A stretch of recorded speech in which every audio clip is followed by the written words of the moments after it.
প্রিয় শিক্ষার্থী বন্ধুরা, আশা করি সবাই ভালো আছেন, সুস্থ আছেন, নিরাপদে আছেন। আজকে আমরা পড়বো পেনাল কোড। আমরা পড়ছি আইন আদালত বার এমসিকিউ ফাউন্ডেশন নোট, পার্ট 8, ধারা 319 থেকে 338 এই আলোচনা। এরপরে আরো একটি পার্ট আমরা পড়বো। আজকে 358 পর্যন্ত আলোচনা করা হবে, আমি বলে দিয়েছি। ষোড়শ অধ্যায়ে আমরা পড়ছি, অর্থাৎ অফেন্স এগেইনস্ট হিউম্যান বডি, মানব শরীরের বিরুদ্ধে অপরাধ। প্রথমে 319 থেকে 338-এ এখানে আঘাত সম্পর্কে বলা হয়েছে, ইংরেজিতে হচ্ছে হার্ট। আমরা সাধারণভাবে মারামারি বলতে যেটা বুঝি, যে মারামারি, মারামারির মামলা মানে পেনাল কোডের মামলা।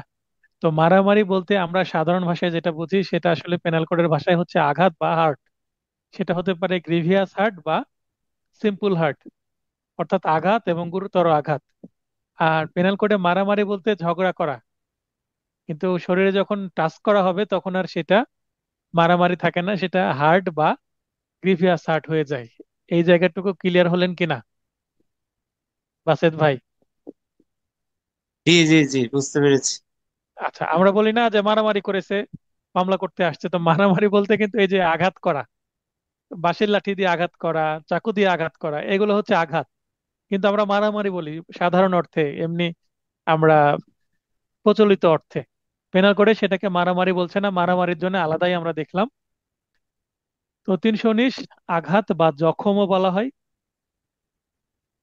হার্ট সংজ্ঞা: যদি কোনো ব্যক্তি অপর কোনো ব্যক্তির দৈহিক যন্ত্রণা দেয়, মানে বডিলি পেন, ব্যাধি বা বৈকল্য ঘটায়, মানে এমন আঘাত করলো যে কেটে গেল, ছিঁড়ে গেল, তার অসুখ হয়ে গেল, অনেক সময় ইনফেকশন হয়ে যেতে পারে, তবে তা আঘাত বা জখম হিসেবে গণ্য হবে। অর্থাৎ শরীরে এমন একটা কাজ করবে যে কাজের মাধ্যমে মানুষের যন্ত্রণা হবে, তাহলে শরীরে আঘাত করলে তো যন্ত্রণা হয়। এই আঘাতটা যদি লাঠি দিয়ে হয় বা কোনো অস্ত্র দিয়ে হয় সেটাও হবে, যদি কোনো বিষ প্রয়োগ করেও হয়, মানুষকে যদি বিষ প্রয়োগও করা হয় শরীরে, তো এই বিষ প্রয়োগের ফলেও কিন্তু মানুষের যন্ত্রণা হতে পারে। তাহলে বিষটাও কিন্তু এখানে একটা উইপন বা অস্ত্র হিসেবে কাজ করবে, সেটা আমরা দেখবো পরের ধারাগুলোতে। তাহলে 319-এ হার্ট বা এটাকে সিম্পল হার্ট বলা হয়। হার্ট দুই প্রকার, একটা সিম্পল হার্ট, একটা গ্রিভিয়াস হার্ট। আর সিম্পল হার্টকেই শুধু হার্ট বলা হয়। আর ধারা 320-এ আছে গুরুতর বা মারাত্মক জখম বা আঘাত, ইংরেজিতে গ্রিভিয়াস হার্ট। সংজ্ঞায় বলা হচ্ছে 8টি ক্ষেত্রে আঘাতকে গুরুতর গণ্য করা হবে। এই যে 8টি, এই সংখ্যাটা খুবই গুরুত্বপূর্ণ, হাইলাইট করে দেওয়া আছে নোটে, এইভাবেই একটু শ্যাডো করা থাকবে। বারবার আসে যে 320 ধারায় কয়টি ক্ষেত্রে আঘাতকে গুরুতর আঘাত হিসাবে গণ্য করা হবে? 8টি ক্ষেত্রে। পুরুষত্বহীন করা, তারপরে স্থায়ীভাবে মানে কোনো পুরুষ ব্যক্তির এমন জায়গায় আঘাত করা যার সন্তান দান করার ক্ষমতা, সন্তান জন্ম দেওয়ার ক্ষমতা হারিয়ে ফেলবে। স্থায়ীভাবে যে কোনো চোখের দৃষ্টিশক্তি নষ্ট করা, অর্থাৎ এক চোখ, বাম চোখ বা ডান চোখ বা উভয় চোখই ক্ষতিগ্রস্ত করা, সে আর দেখতে পাবে না। স্থায়ীভাবে যে কোনো কানের শ্রবণ শক্তি নষ্ট করা, মানে হেয়ারিং প্রবলেম শুরু হয়ে যাওয়া, এক কান অথবা উভয় কান। যে কোনো অঙ্গ, গ্রন্থি বা এই ধরনের কোনো শরীরের অনিষ্ট সাধন মানে ক্ষতি করা। তাহলে উপরে বলে দিল চোখ, কান, এবার কোনো অঙ্গ বা গ্রন্থির কথা বলা হচ্ছে, যেমন হাত। হাত একটা অঙ্গ বা গ্রন্থি, বিভিন্ন গ্রন্থি আমাদের আছে। তো সেগুলোর যদি ক্ষতি ক্ষতি সাধন করা হয়, দেখেন এখানে ইংরেজি যদি আমরা দেখি, তাহলে এখানে জয়েন্টের কথা বলা হচ্ছে। তো এই জয়েন্টকে গ্রন্থির সাথে তুলনা করা হচ্ছে এখানে। অঙ্গ বা গ্রন্থির স্থায়ী ক্ষতি সাধন, উপরে শুধু অনিষ্ট বা ক্ষতি সাধন, আর এখানে একেবারে স্থায়ীভাবে ক্ষতি সাধনও যদি করে তাহলে হবে। মস্তক বা মুখমণ্ডল মানে ফেস, ফেসের এবং হেড, হেড অর ফেস, তাহলে মাথা অথবা মুখমণ্ডলের যদি কোনো ক্ষতি করে এবং সেটা স্থায়ী যদি ক্ষতি হয়, মানে এমন আঘাত করলো যে মুখে একটা দাগ পড়ে গেল, এবং মানুষের মুখে দাগ পড়া মানে এটা চিরজীবনের জন্য একটা বিকৃতি হয়ে থাকা। আবার মাথাও যদি আঘাত করা হয় তাহলে মাথা গুরুতর একটা জায়গা, এই আঘাতের ফলে ব্রেন হ্যামারেজ হতে পারে, রক্তক্ষরণ হতে পারে, মানুষ মারা যেতে পারে। তাই এই আঘাতগুলোকে গুরুতর ধরা হয়েছে। 7 নম্বর হচ্ছে অস্থি বা দন্ত ভঙ্গ, মানে অস্থির ইংরেজি হচ্ছে বোন, মানে হাড়, আর দাঁত বা টুথ যদি ভেঙে ফেলা হয় বা ডিসলোকেট করা হয়। এবার এসেছিল ডিসলোকেটের কথা বলা হয়েছে, লেখে দেখেন ইংরেজিতে দেওয়া হচ্ছে ডিসলোকেশন। তো দাঁতের ডিসলোকেশন কে কি বলা হবে? গুরুতর আঘাত বলা হবে। এটা এসেছিল এবার 25 সালে। 8 নম্বরে এমন আঘাত করলো শরীরে যেটা জীবন বিপন্ন করে, তার মানে উপরে 7 প্রকারের দেওয়ার পরে আরো বলছে যে এর বাইরেও যদি কোনো আঘাত করে শরীরে যেটা মানুষের জীবন বিপন্ন করে, মানে মানুষ মারা যেতে পারতো, বা এমন আঘাত করেছে যে এটা মেরে ফেলার জন্য যথেষ্ট কিন্তু মারা যায়নি সৌভাগ্যক্রমে, অথবা 20 দিন প্রচন্ড দৈহিক যন্ত্রণা দেয়, বা সাধারণ কাজকর্মে অসমর্থ করে, মানে এমন আঘাত করলো যে মানুষকে 20 দিন পর্যন্ত সে যন্ত্রণায় ভোগ করবে অথবা সাধারণ কাজকর্ম করতে পারবে না, অর্থাৎ বাসায় বসে থাকবে, বেড রেস্ট করবে। এই ধরনের আঘাত করলে সেটাকে গুরুতর আঘাত বলা হবে। তো সাধারণ আঘাত থেকে গুরুতর আঘাত হওয়ার জন্য এই 8টি পয়েন্ট আছে বা ক্ষেত্র আছে। এই 8টি ক্ষেত্র আমাদের মনে রাখতে হবে। আপনারা বাংলার পাশাপাশি ইংরেজিগুলো একটু দেখার চেষ্টা করবেন, যারা বিশেষ করে ইংলিশে পরীক্ষা দিবেন তারা। আর যারা বাংলা পরীক্ষা দিবেন তারাও দিবেন, কারণ এই যে অনেক সময় বাংলা মিডিয়ামের মধ্যেও, বাংলা ভার্সনের মধ্যে ইংলিশ ওয়ার্ড সেন্টেন্স চলে আসে। যেমন একটু আগে বললাম ডিসলোকেশন, ইংরেজিতে আসছিল প্রশ্ন। তো এগুলো একটু দেখে নিলেই বুঝতে পারবেন, সহজ। এরপরে 321, ইচ্ছাকৃতভাবে আঘাত। আঘাত, এই যে উপরে আমরা দুইটা সেকশন দেখলাম, 319 320, এই আঘাতগুলো তখনই অপরাধ হবে যখন ইচ্ছাকৃতভাবে দেওয়া হবে। যদি ইচ্ছাকৃতভাবে দেওয়া না হয়, অ্যাক্সিডেন্টালি হয়, অনিচ্ছাকৃত হয়, গিলটি মাইন্ড যদি না থাকে, তাহলে জেনারেল এক্সেপশনস এর মধ্যে পড়তে পারে, রাইট অফ প্রাইভেট ডিফেন্স এর মধ্যে পড়তে পারে। তাই ইন্টেনশনালি হার্ট করতে হবে, তাহলেই সেটা শাস্তির আওতায় আসবে। 322-এ বলা হচ্ছে যে ইচ্ছাকৃতভাবে গুরুতর আঘাত করলেই সেটা শাস্তির আওতায় আসবে। 321 এবং 322 গুরুত্বপূর্ণ না, জাস্ট এক পলক দেখলেই হলো। আর যদি এই ধরনের বানিয়ে কোনো উদাহরণ দিয়ে প্রশ্ন আসে যেখানে বলা হচ্ছে যে ইচ্ছাকৃতভাবে আঘাত করেনি, অনিচ্ছাকৃতভাবে আঘাত হয়ে গেছে, তখন আমাদের 321 322 কাজে লাগতে পারে বোঝার জন্য। যেহেতু আমাদের এক লাইনেই হয়ে যাচ্ছে সেকশনগুলো পড়া, তা আমি এটা রেখেছি। ফাইনাল যে টাস্ক নোট দিব 1 মাস আগে পরীক্ষার, তখন এই সেকশনগুলো বাদ যাবে যেগুলো লেস ইম্পর্টেন্ট। এবার ইম্পর্টেন্ট সেকশনগুলো আমরা পড়বো, যেটা এমসিকিউ, রিটেন, ভাইবা। ইভেন আপনাকে প্রতিনিয়ত আদালতে গিয়ে এই মামলাগুলো করতে হবে যদি আপনি ক্রিমিনাল সেকশনে বা ক্রিমিনাল সেক্টরে প্র্যাকটিস করেন। 323, পেনাল কোডে মামলা করলে 323 হচ্ছে কমন একটি সেকশন। আঘাতের শাস্তি, একটা চড় থাপ্পড় মেরেছে, গলা ধাক্কা দিয়েছে, ধাক্কা দিয়ে ফেলে দিয়েছে, 323। মানে শরীর আঘাত না করলেও 323 আমরা দিয়েই দিই। তাহলে 323 বা সাধারণ আঘাত, যেটা আঘাতের শাস্তি মানে হার্টের শাস্তি, অর্থাৎ সিম্পল যে হার্ট, সেটার শাস্তি কি?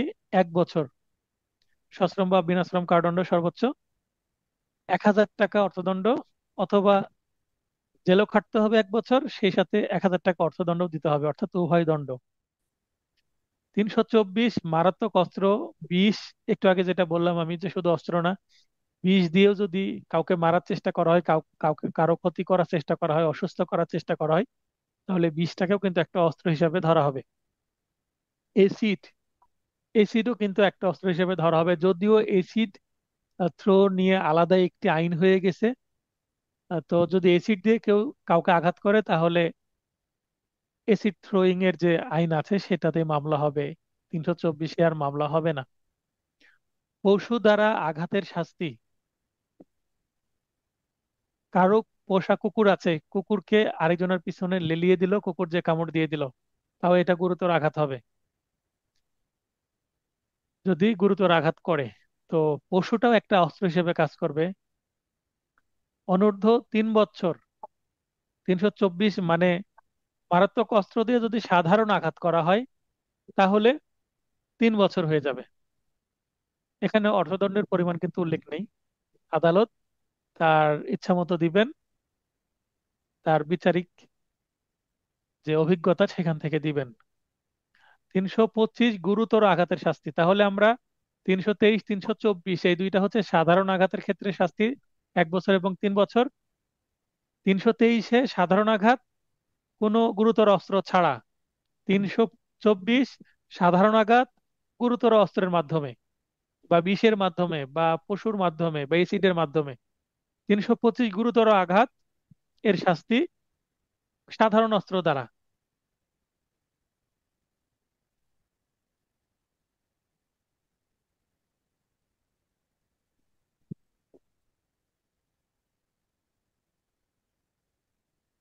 আচ্ছা, এখানে হোয়াটসঅ্যাপ কল আমি দিইনি, আওলাদ ভাই ভুল করে হোয়াটসঅ্যাপে কল দিয়ে ফেলেছিলেন। আপনারা হোয়াটসঅ্যাপ কলে রেসপন্স করার দরকার নেই। আচ্ছা, গুরুতর আঘাতের শাস্তি: অনূর্ধ্ব 7 বছর সশ্রম বা বিনাশ্রম কারাদণ্ড, সেই সাথে অর্থদণ্ড।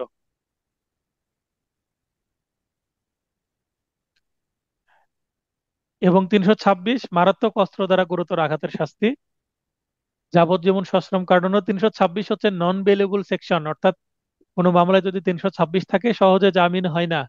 323 324 325 এগুলো বেলেবল সেকশন বা জামিনযোগ্য অপরাধ। 323 324 325 থাকলেও জামিনে সমস্যা হয় না, কিন্তু 326 যদি থাকে তাহলে কিন্তু জামিন দিতে সমস্যা হয়। আবার 307 জামিন অযোগ্য অপরাধ। তো 307 সাধারণত আমরা নিয়ে আসি, 307 নন বেলেবল। 326 যদি থাকে 307-এর সাথে, তাহলে কিন্তু জামিন হওয়া টাফ হয়। আর সেক্ষেত্রে আঘাতগুলো আসলে খুবই গুরুতর হয়, মেডিকেলে ভর্তি হয়, অনেক কাটাছেঁড়া থাকে, গুরুতর মানে ডিপ কাট থাকে। 326-এ গুরুতর আঘাতের শাস্তি এবং মারাত্মক অস্ত্র দ্বারা, ধারালো অস্ত্র বা আগ্নেয়াস্ত্র এগুলো দিয়ে। এখানে যাবজ্জীবন সশ্রম কারাদণ্ড, অনূর্ধ্ব 10 বছর সশ্রম বা বিনাশ্রম কারাদণ্ড, সেই সাথে অবশ্যই অর্থদণ্ড। 326 উভয় চোখ উপড়ে ফেলা খুবই গুরুতর অপরাধ। কেউ যদি এক ব্যক্তি অপর ব্যক্তির উভয় চোখ উপড়ে ফেলে তাহলে সেটা 326 এর মধ্যে পড়বে। অথবা এসিড জাতীয় দ্বারা চোখ, মুখমণ্ডল, মুখ বিকৃতি করা, মাথা এগুলো বিকৃত এসিড জাতীয় দিয়ে যদি করে, তো সেটা এসিড আইন যেটা আছে সেটাতে চলে যাবে। কিন্তু এখানে জাস্ট উভয় চোখ উপড়ে ফেলাতে 326 তে আসবে। এখানকার শাস্তি হচ্ছে মৃত্যুদণ্ড সর্বোচ্চ শাস্তি, অথবা যাবজ্জীবন সশ্রম কারাদণ্ড, সেই সাথে অবশ্যই অর্থদণ্ড। 329 বলপূর্বক সম্পত্তি ছিনিয়ে নেওয়া, অর্থাৎ বলপূর্বক সম্পত্তি ছিনিয়ে নেওয়াকে বলা হয় এক্সটর্শন বা বলপূর্বক আদায়। এই এক্সটর্শন বা বলপূর্বক আদায় আমরা 383-তে দেখব। কিন্তু এখানে আমাদের প্রয়োজন হচ্ছে, তখন আমরা বুঝবো এক্সটর্শন আসলে কি। চুরি, এক্সটর্শন, দস্যুতা, ডাকাতি এগুলো একসাথে আছে, সেগুলো 17 অধ্যায়ের বিষয়। এখানে আমরা এক্সটর্শন বলতে কার থেকে জোর করে কোনো কিছু ছিনিয়ে নেওয়া, বা আমরা সাধারণ ভাষায় যেটাকে বলি ছিনতাই করে নেওয়া। তো ছিনতাই বলতে চুরিও হতে পারে, দস্যুতা হতে পারে, ডাকাতি হতে পারে, এক্সটর্শন হতে পারে। আপাতত আমরা ছিনতাই এবং এক্সটর্শনকে এক মনে করে চলি। তো বলপূর্বক সম্পত্তি ছিনিয়ে নেওয়া বা এক্সটর্শন বা অবৈধ কাজ করতে কাউকে বাধ্য করা, একটা কাজ একজন করবে না, তাকে বাধ্য করা হচ্ছে অবৈধ কাজ করতে। তো এই কাজ করতে যে যখন সে রাজি হচ্ছে না বা বলপূর্বক কোনো কিছু ছিনিয়ে নিতে গিয়ে কেউ নিজে থেকে দিচ্ছে না, তখন যদি ছিনিয়ে নিতে না পেরে বা একটা কাজ করতে বললো সে কাজটা করলো না, তখন তাকে যদি গুরুতর আঘাত করা হয়, অর্থাৎ 329 ধারায় দেখেন, অপরাধটা কি হচ্ছে গুরুতর আঘাত, কিন্তু উদ্দেশ্য কি ছিল? কোনো সম্পত্তি ছিনিয়ে নেওয়া বা অবৈধ কাজ করতে কাউকে বাধ্য করা। যিনি লাইনে আছেন বলেন, 329 ধারা বুঝতে পারছেন? জি স্যার, জি স্যার, এটা ছিনতাইয়ের মতো আর কি। আচ্ছা, বলপূর্বক সম্পত্তি ছিল। এখানে 329 ধারা অপরাধের যেটা বলা হচ্ছে, অপরাধ হচ্ছে গুরুতর আঘাত। এই যে শেষে যেটা দেওয়া আছে যে জি শেষে জি জি। গুরুতর আঘাত, 329 ধারায় গুরুতর আঘাতের শাস্তি দেওয়া আছে। কিন্তু প্রথম দিকে আছে এক্সটর্শন, আবার অবৈধ কাজ করতে বাধ্য করা। তার মানে উদ্দেশ্য ছিল একজনকে জোর করে একটা কাজ করিয়ে নিব, সে কাজ করছে না বলে তাকে উত্তম মাধ্যম দেওয়া হলো, গুরুতর আঘাত করা হলো। অথবা তার কাছ থেকে একটা সম্পত্তি নিয়ে নিব, চাচ্ছে সে দিচ্ছে না, তখন তাকে উত্তম মাধ্যম দেওয়া হলো, মানে গুরুতর আঘাত করা হলো। তো 329 ধারা গুরুতর আঘাতের শাস্তি, কিন্তু এই গুরুতর আঘাতের পেছনের কারণটা কি? এই দুইটা কারণ। ক্লিয়ার হলো বিষয়টা? জি জি জি এখন এখান থেকে যদি আমি একটা এমসিকিউ প্রশ্ন করি যে পেনাল কোডের 329 ধারার বিষয়বস্তু কি, তাহলে উত্তর হবে গুরুতর আঘাতের শাস্তি। এটা হচ্ছে বিষয়বস্তু। কিন্তু যদি বলি এক্সটর্শন বা অবৈধ কাজ করতে বাধ্য করা, এগুলো কিন্তু সঠিক উত্তর নয়। ক্লিয়ার হলো বিষয়? জি স্যার। তার মানে গুরুতর উদ্দেশ্য আঘাত আর ছিল, কি। হ্যাঁ, উদ্দেশ্য ছিল অন্যরকম কিন্তু হয়ে গেল গুরুতর আঘাত। তাই গুরুতর আঘাতের শাস্তি হচ্ছে এখানে যাবজ্জীবন সশ্রম কারাদণ্ড। তার মানে এমনিতেই গুরুতর আঘাত করলে আমরা 325-এ দেখলাম সর্বোচ্চ 7 বছর, 326-এ যাবজ্জীবন, আর এখানে 329-এ এসে যাবজ্জীবন অথবা 10 বছর প্লাস অর্থদণ্ড। 331 বলপূর্বক অপরাধের স্বীকারোক্তি আদায়। মনে করেন পুলিশ রিমান্ডে নিয়ে যে জোর করে পিটিয়ে স্বীকার করানোর চেষ্টা করছে যে এই অপরাধটা তুই করেছিস, স্বীকার কর। তো এটা যদি করে এবং কেউ যদি পুলিশের বিরুদ্ধে মামলা করে, তাহলে এই 331 ধারা চলে আসবে। অথবা পুলিশ না, অন্য একটা মানুষই চাচ্ছে আরেকজনকে পিটিয়ে বা তাকে জোর করে, তাকে চাপ সৃষ্টি করে যে এটা স্বীকার করে নে তুই অপরাধ করেছিস, মানে আমি খুন করেছি, আমার খুনের দায় তুই মাথায় নিয়ে নে। এই ধরনের ঘটনা ঘটে না অনেক সময়? জি জি তো এরকম যদি করে এবং অথবা সম্পত্তি প্রত্যর্পণে বাধ্য করার শাস্তি, অথবা বলে যে এখানে 1 বিঘা সম্পত্তি আছে তোর, আমাকে লিখে দে, তো লিখে দিচ্ছে না, তখন তাকে যদি মারধর করা হয়, গুরুতর আঘাত করা হয়, তাহলে এখানে 331 ধারারও কিন্তু বিষয়বস্তু গুরুতর আঘাত, কিন্তু পেছনের উদ্দেশ্য ভিন্ন। মানে পরিস্থিতি ভিন্ন, ভিন্ন পরিস্থিতিতে আঘাত, গুরুতর আঘাত। এখানে শাস্তি হচ্ছে 10 বছর। 332 সরকারি কর্মচারীকে তার কর্তব্য পালনে বাধাদান করার উদ্দেশ্যে আঘাত। তাহলে সরকারি কর্মচারী, মনে করেন একজন পুলিশ অ্যারেস্ট করতে আসছে, অ্যারেস্ট করতে দিলাম না, বাধা দিলাম, দিয়ে পুলিশকেই আঘাত করা হলো, তাহলে 3 বছর শাস্তি হবে। 334 প্ররোচনার ফলে ইচ্ছাকৃত আঘাত। আমরা কি পড়ছি? আমরা যে অধ্যায়টা পড়ছি, 16 অধ্যায়, মানব শরীরের বিরুদ্ধে অপরাধ, এবং আমরা যে নির্দিষ্ট জায়গাগুলো পড়ছি সেটা আঘাত, গুরুতর আঘাত। প্রথমে আমরা আঘাত গুরুতর আঘাতের সংজ্ঞা পড়লাম, তারপরে 323 থেকে শুরু হয়েছে আঘাত আর গুরুতর আঘাতের শাস্তি। তো আঘাত এবং গুরুতর আঘাতের কোন ক্ষেত্রে কি শাস্তি হবে সেটা স্পেসিফিক ভাবে বলা আছে। তার মানে আমরা এতক্ষণ যা কিছু পড়ছি তার অধিকাংশই হচ্ছে আঘাত অথবা গুরুতর আঘাতের শাস্তির বিধান। প্ররোচনার ফলে ইচ্ছাকৃত আঘাত, মনে করেন একজনকে আমি বললাম যে তাকে আঘাত করো, মানে আমি নিজে সরাসরি আঘাত না করে আরেকজনকে বলছি আঘাত করতে, তো এটাকে বলে প্ররোচনা করা। আমি মিস্টার এক্স কে বললাম যে মিস্টার ওয়াই কে যে তুমি আঘাত করো, এবার আমি আঘাত না করলাম কিন্তু এক্স যে ওয়াই কে আঘাত করলো, তাহলে এক্স এর তো শাস্তি হবেই, আমারও শাস্তি হবে। কেন? আমি প্ররোচনা দিয়েছি কিসের জন্য? আঘাত করার জন্য। আরেকজনকে আমি আহ মানে রাজি করিয়েছি যেইভাবে হোক, অর্থের বিনিময়ে হোক বা অন্য কোনো মাধ্যমে হোক। সেই ক্ষেত্রে যিনি প্ররোচনা দিবেন সেই প্ররোচনার দাতার শাস্তি হবে 1 মাস। আমরা প্ররোচনা পড়েছি 107, 108-এ, 109 এগুলোতে। তো সেগুলো আবার এর মধ্যে কি করা আছে, লিঙ্ক করা আছে আঘাতের মধ্যে। 109-এ বলা আছে যেখানে অপরাধের শাস্তির বিধান উল্লেখ নাই সেখানে ওই অপরাধের অনুরূপ শাস্তি 109-এ। কিসের জন্য? প্ররোচনার জন্য।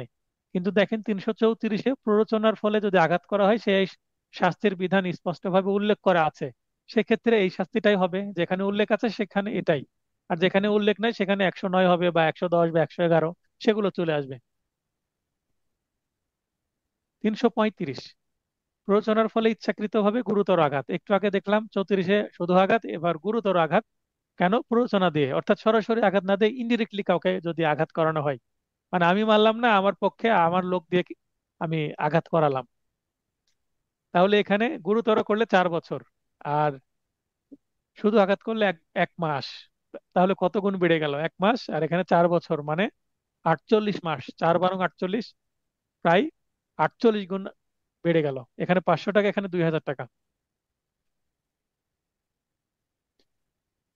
338-এ জনপথে বেপরোয়াভাবে গাড়ি বা ঘোড়া চালিয়ে, অর্থাৎ র্যাশ ড্রাইভিং, অর্থাৎ খুব দ্রুত স্পিডে, যেটাকে ইংরেজিতে র্যাশ ড্রাইভিং বলা হয়, গুরুতর আঘাত করলে, তো দ্রুত গাড়ি চালিয়ে কাউকে আঘাত করলে গুরুতর আঘাতই তো হয়, সাধারণ আঘাত তো আর হবে না। গাড়ি যদি হিট করে বা কোনো ঘোড়া চালিয়ে, যেহেতু আমরা 1860 সালের আইন পড়ছি, আগে গাড়ির থেকে ঘোড়ার চলন বেশি ছিল, তাই ঘোড়া শব্দটা গাড়ির সাথে সবসময় কি আছে, কারণ ঘোড়াও একটা ভালো ধরনের একটা যানবাহনের মাধ্যম ছিল। এই কারণে হর্স রাইডিং করলে সেটাকে র্যাশ ড্রাইভিং হিসেবে ধরা হতো, এবং ঘোড়া দ্রুত যেতে যেতে কাউকে আঘাত করলে সেটাও মানুষ গুরুতর আঘাতপ্রাপ্ত হতো। এক্ষেত্রে 2 বছর শাস্তি হতে পারে। তবে এই ধারায় এখন আর কি হবে না, মামলা হবে না। তারপরও আমরা জেনে রাখবো, যেহেতু আইনটা কি হয়নি, এখনো বাতিল হয়নি। তো এখানে 323, 24, 25, 26 এই সেকশনগুলো থেকে, এই 4টি সেকশন আদালতে খুবই লাগে। মনে রাখার সহজ কৌশল অর্থাৎ, আপনার কাছে একটা ঘটনা নিয়ে একজন ব্যক্তি আসলো, কোন কোন সেকশনে মামলা দিবেন, বা অপরপক্ষ মামলা করেছে কোন কোন সেকশন মিস করেছে। যেমন গত বৃহস্পতিবারে আমি আদালতে গেলাম একটা পেনাল কোডের মামলায়। আমার একজন মক্কেলকে আমি কি করলাম, জামিন করালাম। তো 4 জন আসামি ছিল, 4 জনই জামিন পেয়ে গেল। তো ফাইলিং এর মধ্যে দারুণ অসঙ্গতি আছে, ভুল আছে। তারা বলেছে যে, মামলার বর্ণনার মধ্যে বলেছে যে হত্যার উদ্দেশ্যে আঘাত করেছে, কিন্তু 307 ধারা দেয়নি। 307 ধারাটা যদি উল্লেখ করতো মামলাটা স্ট্রং হয়ে যেত, হয়তো বা আমার একজন আসামিকে, 1 নম্বর আসামিকে আটকাই দিতে পারতো। কিন্তু 307 ধারা উল্লেখ না করার কারণে আমার বেলটা হিয়ারিং করা সহজ হয়ে গেছে। শুধুমাত্র 379 একটা, 379 হচ্ছে চুরির শাস্তির বিধান আছে সেখানে। তো এই একটা নন বেলেবল সেকশন বা জামিন অযোগ্য ধারা। তো জাস্ট ফাইলিং এর ভুলের কারণে আমি আসামি পক্ষ কি করলাম, খুব ভালো সুবিধা নিতে পারলাম। তো আপনারা যখন অ্যাডভোকেট হবেন, আপনাদের ফাইলিং করতে, একটা ড্রাফটিং করার সময় পেনাল কোডে যেন সমস্যা না হয়, প্লাস অপরপক্ষে আসামি পক্ষে যখন আপনার বেল হিয়ারিং করবেন বা জেরা করবেন, আর্গুমেন্ট করবেন, তখনও যেন সুবিধা হয়, বা কোনো পরামর্শ দেওয়ার ক্ষেত্রে সুবিধা হয়। সেক্ষেত্রে আমি এখানে একটা চার্ট দিয়ে দিয়েছি, এই চার্ট দ্বারা কি বোঝাচ্ছে এটা বোঝানোর চেষ্টা করছি। আমারই ভুল হতো, 323, 324, 325, 26 কোথায় কি বলা আছে। দেখেন 323, ডান দিকে যদি আসি, 323 সিম্পল হার্ট এর কথা বলা হয়েছে, তাহলে এখানে দেখেন। আর 324ও সিম্পল হার্টের কথা বলা হয়েছে। তো এখানে ফার্স্ট ব্র্যাকেটে ফার্স্ট লিখেছি, মানে এখানে 323, 24 প্রথম দুইটি সেকশন, তাই ফার্স্ট। ফার্স্ট মানে প্রথম দুইটি সেকশনে সিম্পল হার্টের কথা বলা হয়েছে। অপর পাশে যদি আমি যাই, ডান পাশে, তো এখানে ব্লান্ট উইপন, ব্লান্ট মানে ভোঁতা অস্ত্র, যেমন বাঁশের লাঠি, যেটা ধারালো নয়। বাঁশের লাঠি বা লোহার রড, এগুলো মামলা করার সময় বহুল ব্যবহৃত কি অস্ত্র। বাঁশের লাঠি দিয়ে আঘাত করলো, তারপরে লোহার রড দিয়ে আঘাত করলো, লোহার পাইপ দিয়ে আঘাত করলো, এই শব্দগুলো কিন্তু অস্ত্র, কিন্তু এগুলো ব্লান্ট উইপন বা ধারালো নয়, ভোঁতা অস্ত্র। তো বাম বাম পাশে আছে এগুলো। তো এখানে দেখেন ওট, ওট শব্দের অর্থ বিজোড়। তো 323, 324, 325 এবং 326 এর মধ্যে বিজোড় সংখ্যা কোন দুইটি? 323 এবং 325 এগুলো বিজোড়। তো দেখেন ব্লান্ট উইপন বলা আছে 323 এবং 325-এ, মানে বিজোড় সংখ্যা যেগুলো, সেগুলো ব্লান্ট উইপনের কথা বলা হয়েছে। আর শার্প উইপনের কথা বলা হয়েছে ইভেন নাম্বার, ইভেন মানে জোড় সংখ্যা, সেখানে 24 এবং 25-এ বলা হয়েছে, 24 এবং 26-এ। তার মানে যখন আমি চিন্তা করব যে ব্লান্ট উইপন বা সাধারণ অস্ত্র, তখন বিজোড় সংখ্যা 323 এবং 325-এ বলা আছে। শার্প উইপন জোড় সংখ্যা 324 এবং 326-এ বলা হয়েছে। এবার গ্রিভিয়াস হার্টের কথা যদি বলি, আমরা গুরুতর আঘাত কথা বলা হয়েছে লাস্ট দুইটা সেকশন, 325 এবং 326, অর্থাৎ গুরুতর আঘাত পরের দুইটি সেকশন। তাহলে এখানে যে চিত্রটা দেওয়া আছে এটা দ্বারা আমি যদি আরো বাংলাভাবে সংক্ষিপ্ত করে বলি, তাহলে সাধারণ আঘাত প্রথম দুইটি সেকশনে বলা হয়েছে 323 এবং 324, গুরুতর আঘাত পরের দুইটি সেকশনে বলা হয়েছে, বা লাস্ট দুইটি সেকশন 325, 326। এরপরে বাম পাশে যদি আমরা দেখি, গুরুতর আঘাতের কথা বলা হয়েছে, মানে ব্লান্ট উইপনের কথা বলা হয়েছে বিজোড় সংখ্যার দুইটি সেকশন 323, 25। আর জোড় সংখ্যার যে সেকশন দুইটি 24 এবং 26, সেখানে বলা হয়েছে শার্প উইপন বা গুরুতর বা মারাত্মক অস্ত্র। যিনি লাইনে আছেন বুঝতে পারলেন এই চার্ট দ্বারা কি বোঝানোর চেষ্টা করেছি? জি স্যার, জি। এই চার্ট দেখে কি সিম্পল আরো হার্ট জটিল মনে হলো না? চার্ট দেখে না, কি জটিল খুবই মনে হলো না একটু সহজ হলো বিষয়টা মনে রাখা? সহজই হয়েছে স্যার, এটা মনে রাখাটা ইজি। মানে কারণ আমি আমি মনে রাখতে পারতাম না বলে আমি এই চার্টটা ডেভেলপ করছি, যেটা কোথাও নাই, আমার নোটেই শুধুমাত্র থাকে। আমার নোট দেখে কেউ যদি নকল করে সেটা ভিন্ন জিনিস, কিন্তু বাজারে কোনো গাইডে নাই বা কোনো বেয়ার একটাও নাই, এটা আমি তৈরি করেছি আমার বোঝার স্বার্থে। তাই এটা আপনাদের নোটেও আমি ইনক্লুড করে দিয়েছি। তো না, এটা মনে রাখার ধন্যবাদ চেষ্টা স্যার। করবেন এইভাবে এইভাবে। কিছু নিজস্ব কৌশল প্রয়োগ করলে মনে রাখা ইজি, কারণ ধারাগুলো তো মনে রাখাই সবচেয়ে বড় চ্যালেঞ্জিং। হুম হুম। তো এইভাবে আপনারা মনে রাখবেন। তারপরেও এমসিকিউ যখন প্রশ্ন আমি পড়াবো রিভিশন ক্লাসে, তখন এমসিকিউ প্রশ্নের উপর অনেক ধ্যান দেওয়া হয়। দেখেন আমি একটু আগে বলছিলাম দাঁতের বিচ্যুতি বা দাঁত ভেঙে ফেলছে বা সরিয়ে ফেলছে, ডিসলোকেশন একটি গুরুতর আঘাত। দেখেন 2025 সালের প্রশ্ন এখানে।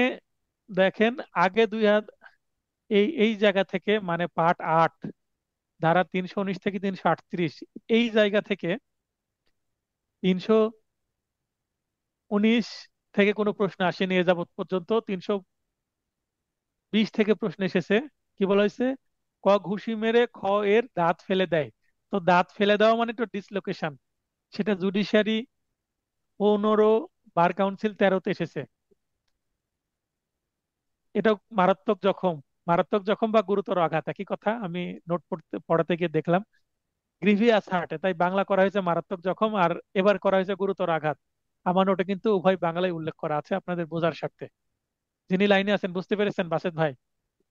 জি স্যার, জি বুঝতে পেরেছি। তো দেখেন এই 320 থেকে এই দাঁত নিয়ে কিন্তু কথা হচ্ছে। এর আগে দুইবার প্রশ্নটা এসেছে, জুডিশিয়ারির 15-তে, বার কাউন্সিলের 13-তে।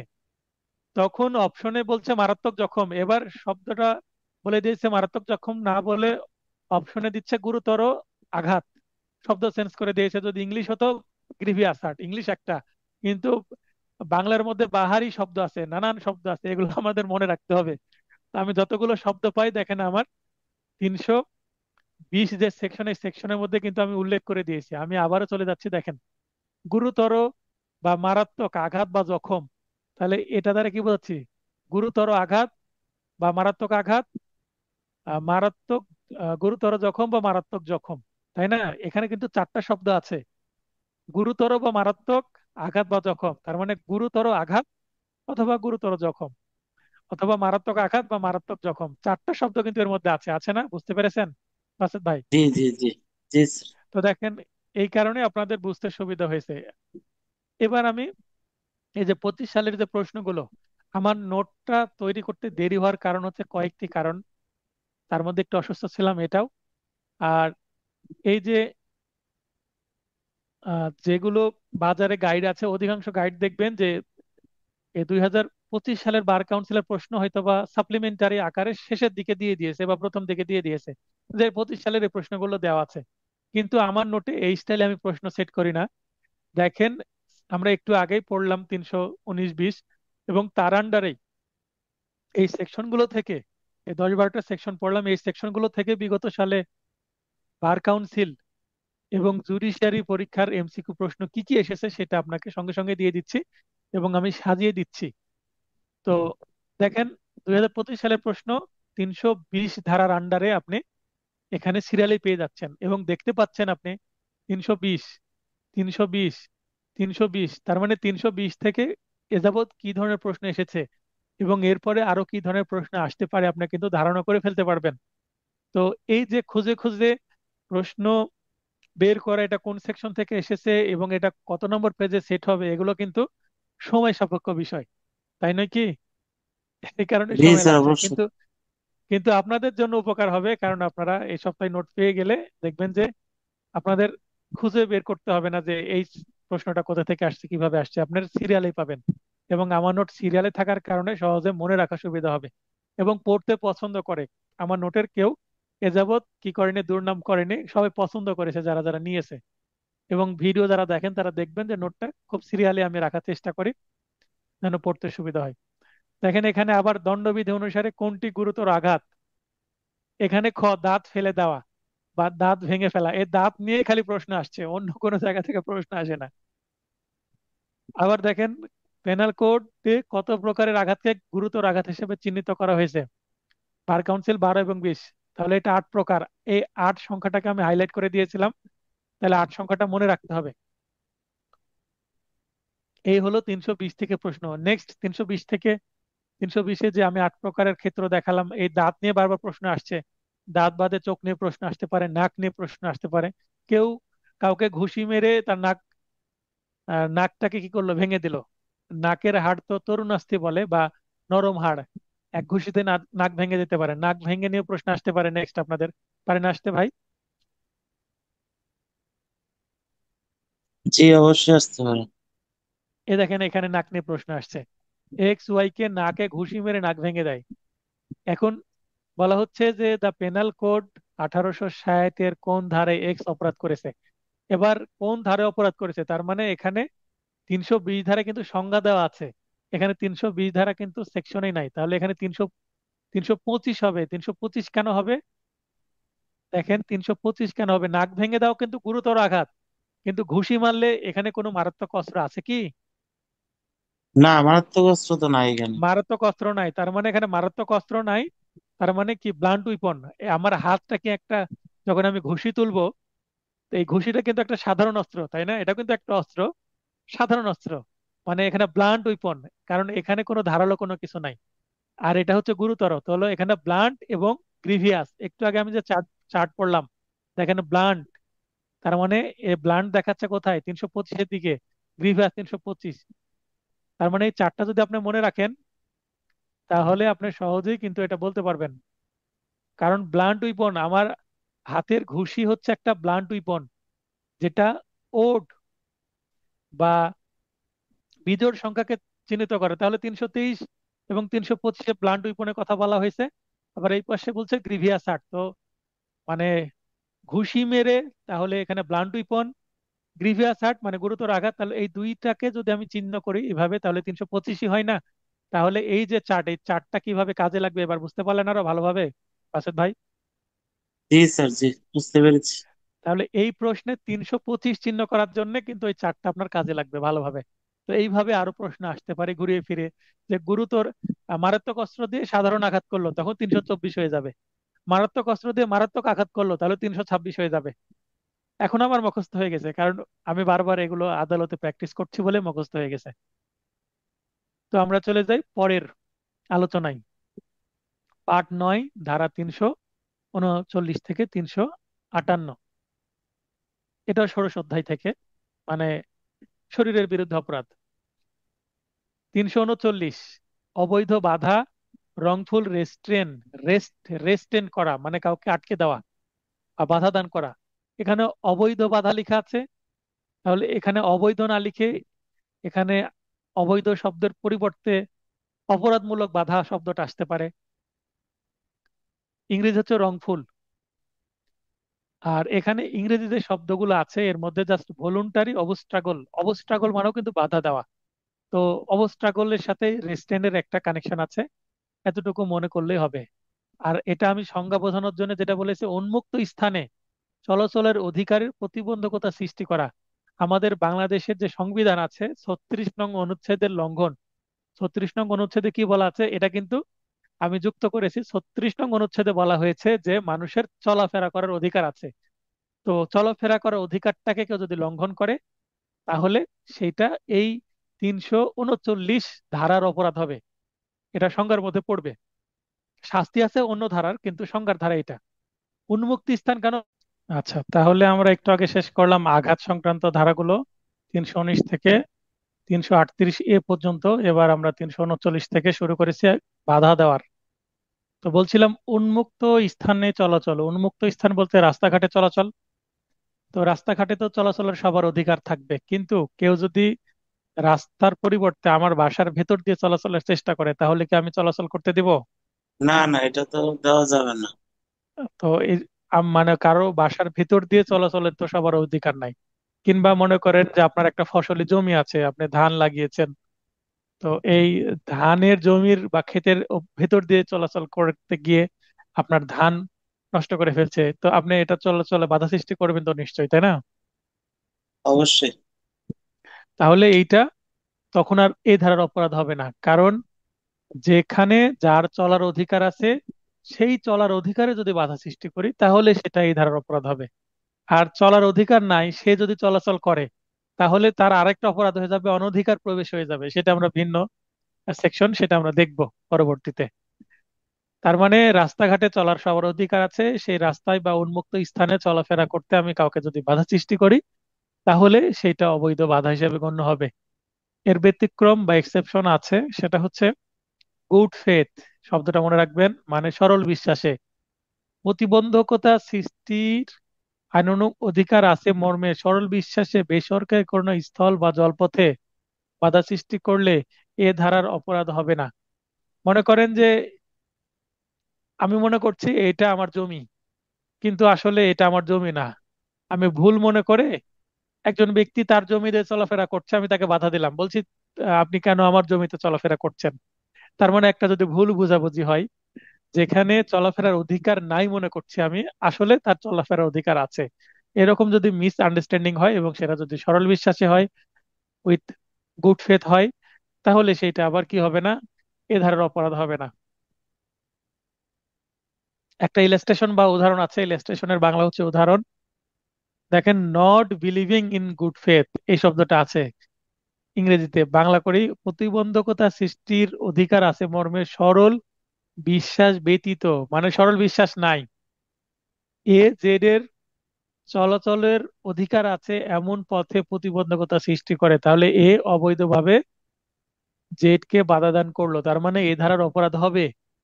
আর যদি সরল বিশ্বাস ব্যতীত শব্দটা যদি না থাকতো, সরল বিশ্বাস সহ যদি করে, তাহলে কিন্তু অপরাধ হতো না। ক্লিয়ার হলেন বিষয়টা? জি স্যার, জি, এখানে সরল বিশ্বাসটাই আসল ব্যাপার, তাই না স্যার?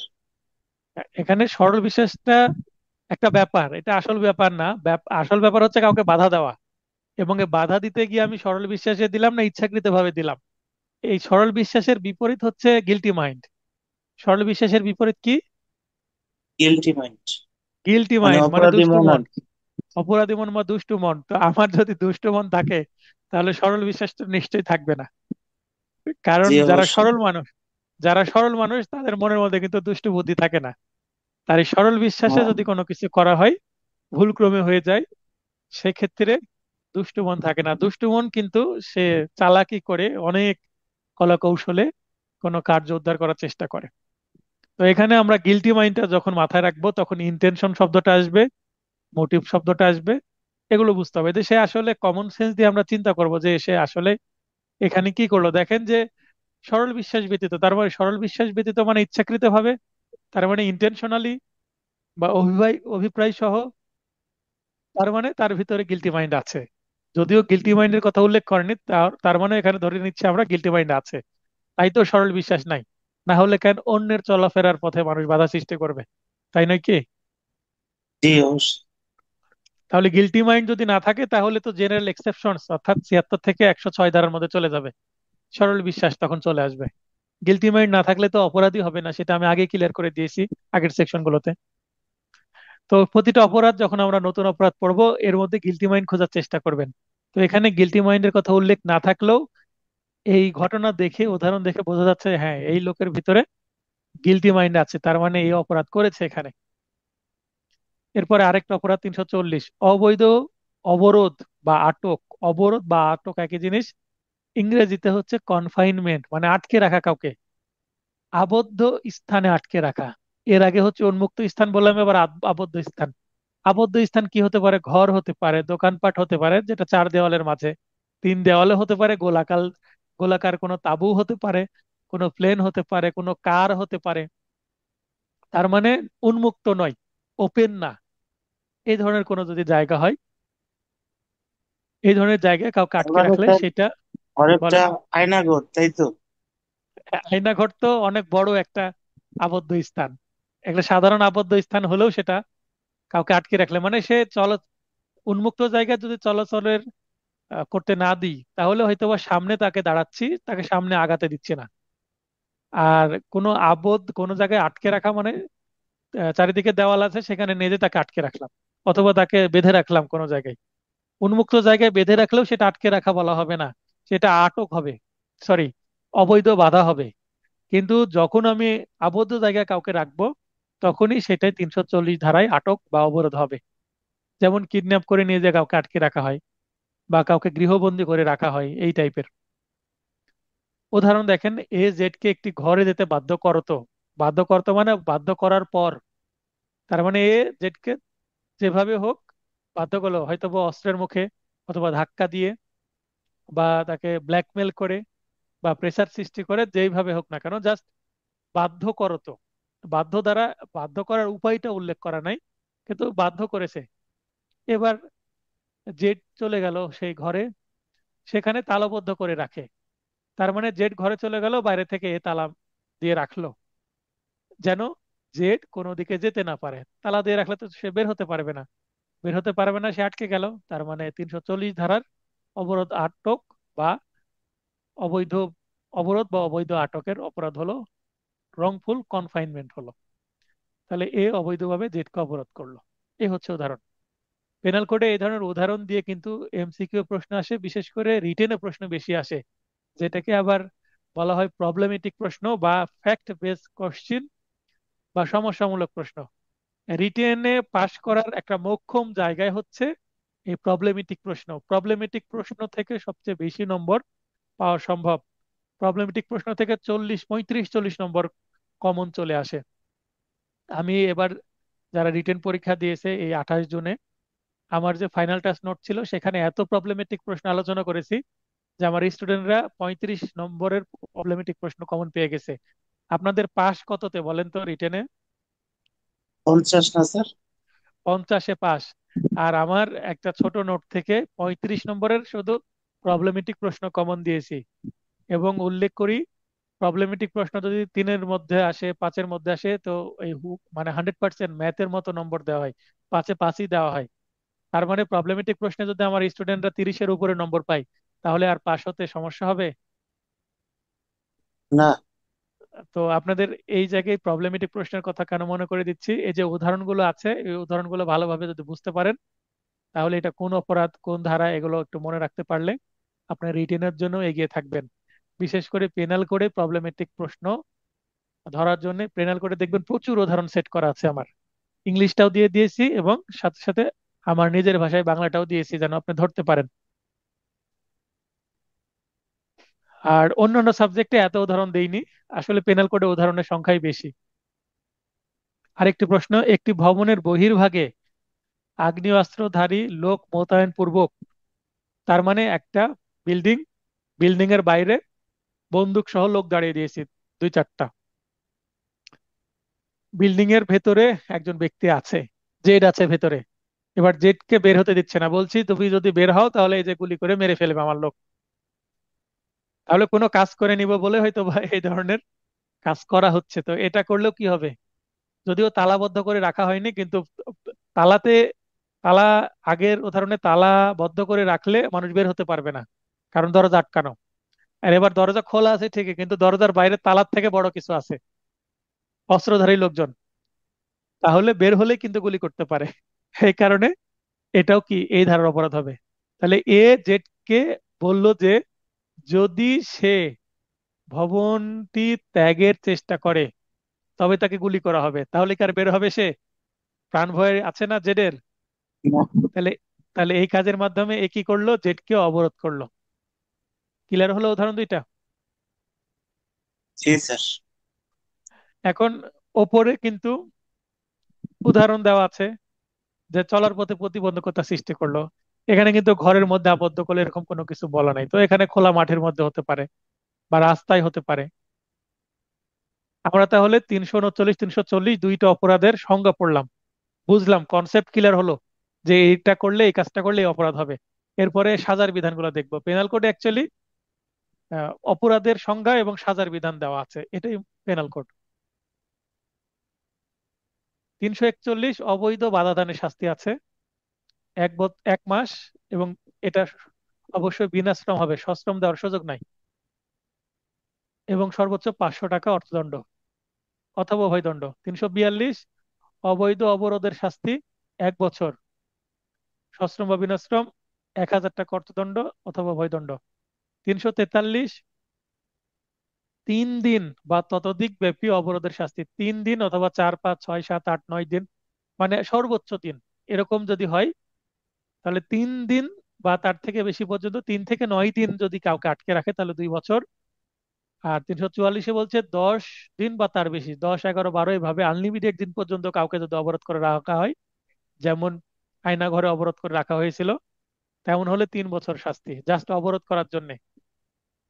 আর অন্যান্য যদি অত্যাচার করে সেটার জন্য তো আলাদা শাস্তি হবেই।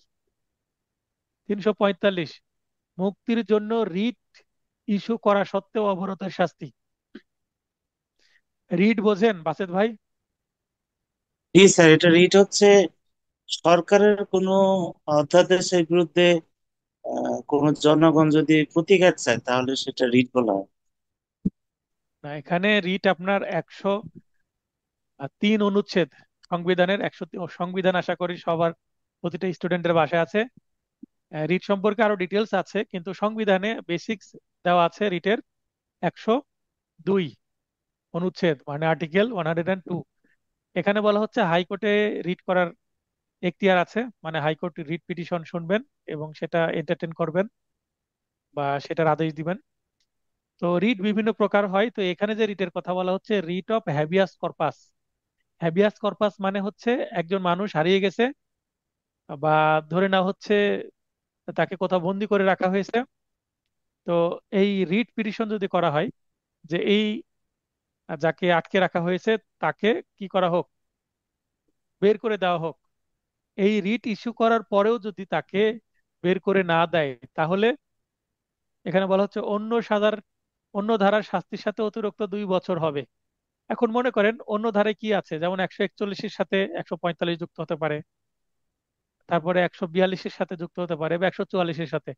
মনে করেন 144 যদি ধরি, একজন ব্যক্তিকে 1 মাস ধরে আটকে রাখা হয়েছে, তারপরে তার পরিবার রিট করা হলো, তাহলে 10 দিনের বেশি হচ্ছে, তার মানে 144 ধারা তো কনফার্ম, তার মানে 3 বছর সাজা তো হয়ে গেল। আর রিট ইস্যু করার কারণে, এই রিটের কারণে আরো 2 বছর যুক্ত হবে। তার মানে এই যে এখানে যে 3 বছর আছে, এই 3 বছরের সাথে এখানের 2 বছর যুক্ত হয়ে টোটাল 5 বছর হয়ে যাবে। এটা ক্লিয়ার হলেন কিনা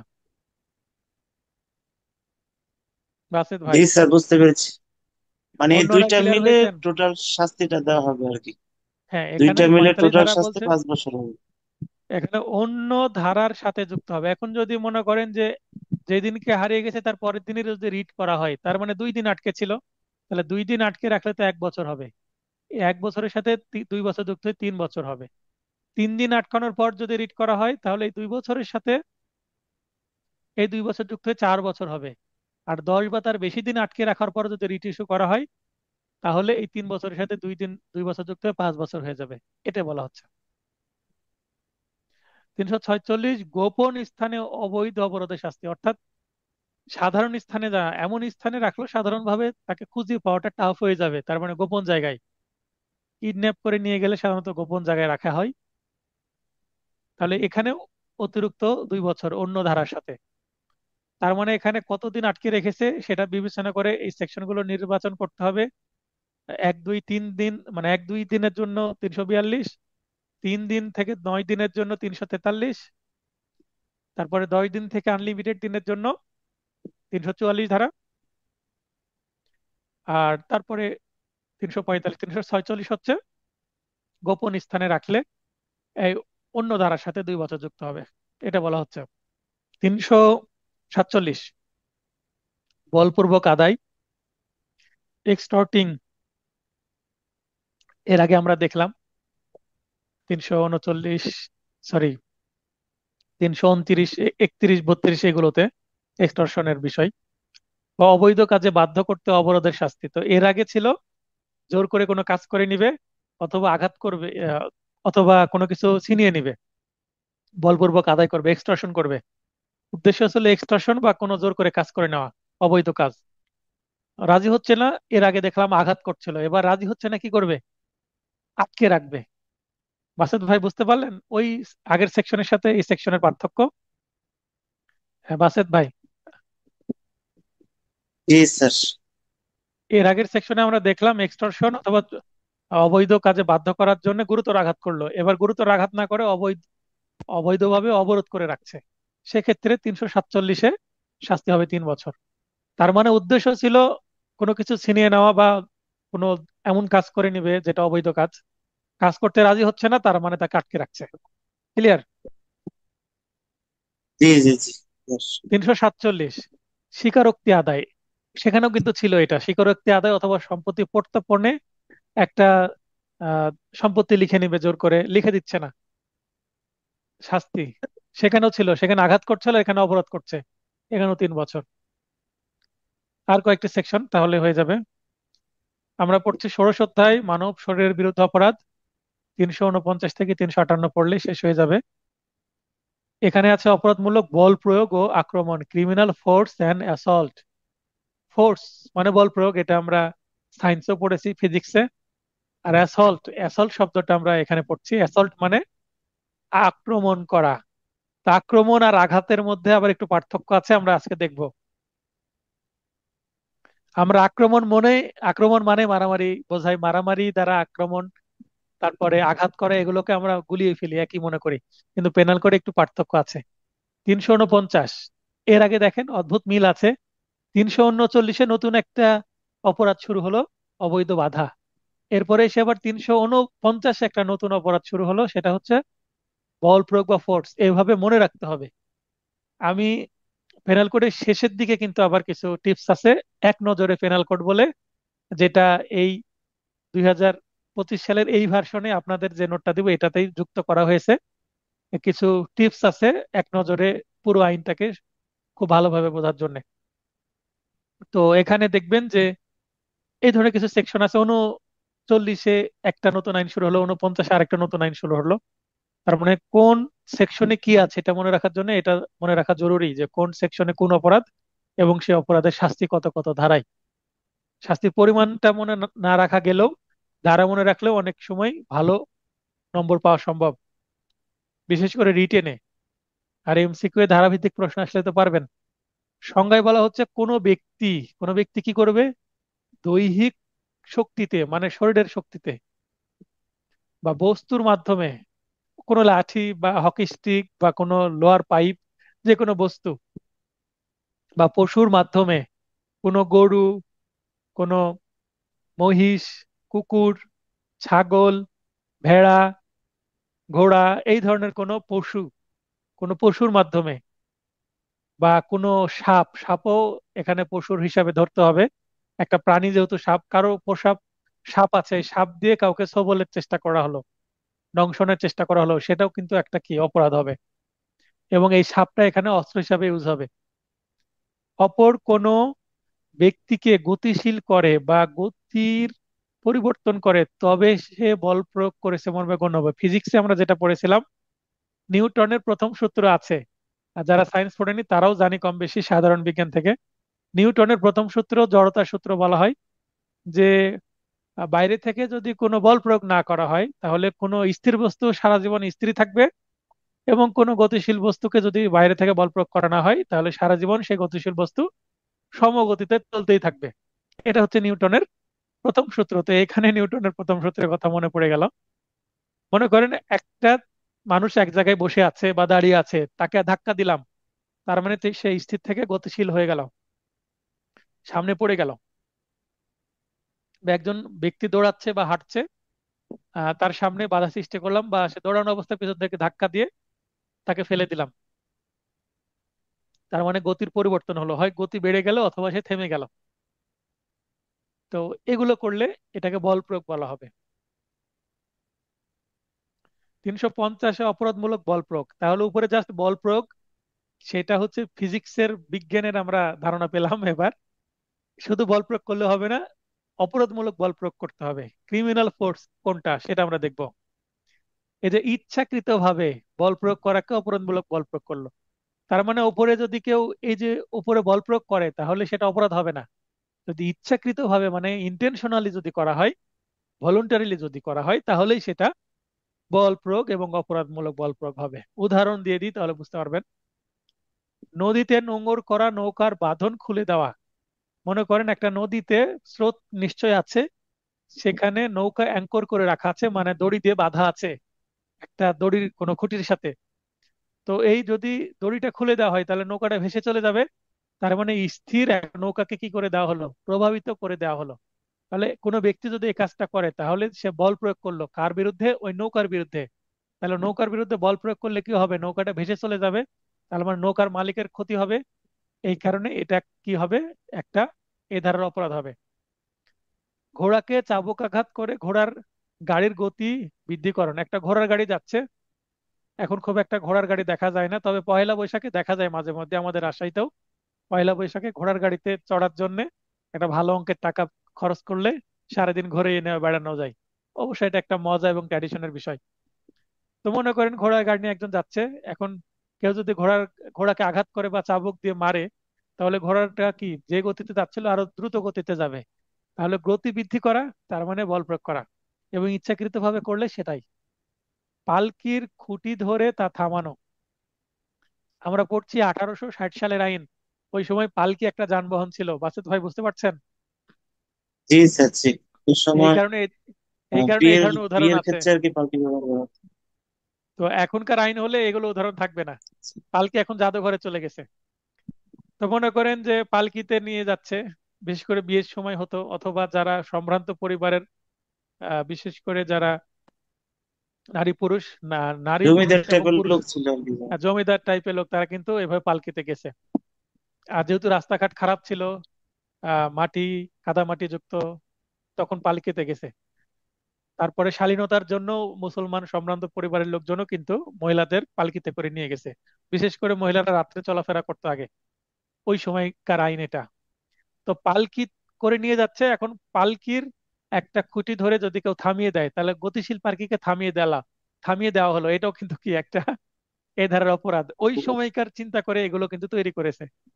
কাউকে ইচ্ছাকৃতভাবে দৈহিক শক্তিতে ধাক্কা দেওয়া, মনে করেন কেউ যাচ্ছে, কাকে আমি হাত দিয়ে ধাক্কা দিলাম বা মাথা দিয়ে ধাক্কা দিলাম বা পা দিয়ে ঠেলা দিলাম, লাথি দিলাম, তো এটাও কিন্তু বল প্রয়োগ হবে। আহত করা বা ভীত করা বা বিরক্ত করার উদ্দেশ্যে ঢিল ছোড়া। তাহলে আহত করলে তো হার্ট হয়ে যাবে, বা ভীত করলে তো, এটা আবার আছে কিন্তু ওই যে ক্রিমিনাল ইন্টিমিডেশন 306 ধারার মধ্যে, এগুলো সরি 506 ধারা শেষের দিকে আছে, ভীত করা বা থ্রেট দেওয়া। তো এটা কিন্তু আহত করা বা ভীত করার উদ্দেশ্যে ঢিল ছোড়া। তাহলে 5 নম্বর উদাহরণে কাজটা কি, ঢিল ছোড়া, উদ্দেশ্যটা কিন্তু ভিন্ন। যে আমি ঢিল ছুড়বো যেন কেউ আহত হয়, আমি ঢিল ছুড়বো যেন কেউ ভীত হয় বা বিরক্ত হয়। তাহলে ঢিল ছুড়ে মারা, তা ঢিল ছুড়লেও কিন্তু এটা কিন্তু, ঢিল যেহেতু একটা বস্তু, বস্তুর মাধ্যমে কি করছি আমি, বল প্রয়োগ করছি। তাহলে ঢিল ছুড়লে এই ধারারও অপরাধ হবে, প্লাস আঘাতপ্রাপ্ত হলে ওই হার্ট ধারারও কিন্তু অপরাধ হবে, 323, 24, 25 সেগুলোর মধ্যে। মহিলার ঘোমটা উন্মোচন। কোনো মহিলা যদি শালীনতা বজায়ের জন্য ঘোমটা ব্যবহার করে, আগেকার যুগে ওই সময় করতো সবাই, এখনো কিন্তু অনেকে মাস্ক ব্যবহার করে, বোরকা ব্যবহার করে, বা হিজাব ব্যবহার করে, অনেক সময় মুখ বন্ধ রাখে বা মুখ খুলে রাখে। তো যাই হোক, কোনো মহিলা যদি ঘোমটা দিয়ে থাকে, বিশেষ করে নতুন বউ ঘোমটা দিয়ে থাকে, ঘোমটা তো চিনেন বাসেত ভাই? জি, জি, অবশ্যই। তো কেউ যদি নতুন বউ দেখতে এসে, কোনো পুরুষ বা কোনো মহিলাই হোক না কেন, তার ইচ্ছার বিরুদ্ধে যদি তার এই ঘোমটাটা খুলে ফেলে, তাহলে এটাও কিন্তু বল প্রয়োগ করা হবে। এটা বল প্রয়োগের মধ্যে পড়বে।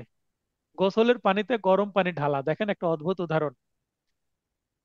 বিশেষ করে একজন গোসল করে, হয়তোবা বালতির মধ্যে পানি আছে, এই পানির মধ্যে গরম পানি ঢেলে দিলে কি হবে, অত্যাধিক হয়তোবা গরম হয়ে যাবে, এবং গরম পানি যদি শরীরে দেওয়া হয় তাহলে শরীর হালকা জ্বলে যেতে পারে, পুড়ে যেতে পারে। তো এই যে পানির তাপমাত্রা বৃদ্ধি করা হলো, এখানে গতি কোথায় হলো? এখানে যদিও গতি নাই, তবুও এটার কারণে মানুষের শরীরে আঘাত আসতে পারে বলে, পুড়ে যেতে পারে বলে কিন্তু এটাকে এই বলপূর্বক, মানে বল প্রয়োগের বিষয়ে এখানে ইনক্লুড করা হয়েছে। তারপরে দেখেন আহত করা বা ভীত বা বিরক্ত করার উদ্দেশ্যে কুকুরকে লেলিয়ে দেওয়া। কুকুর আছে, কুকুরকে যদি বলা হয় ধর, তাহলে কুকুর কিন্তু দূরে চলে যায়, বা কুকুরের মুখে মাস্ক পরানো আছে, খুলে দিলে কিন্তু দ্রুত শিকারী কুকুর হলে দ্রুত চলে যায় তেড়ে। তো এই লেলিয়ে দেওয়া মানে পিছনে ধাওয়া করার জন্য খুলে দেওয়া। এগুলো করলেও কিন্তু এই ধারার অপরাধ হবে, ইচ্ছাকৃতভাবে বা অপরাধমূলক বল প্রয়োগ হবে।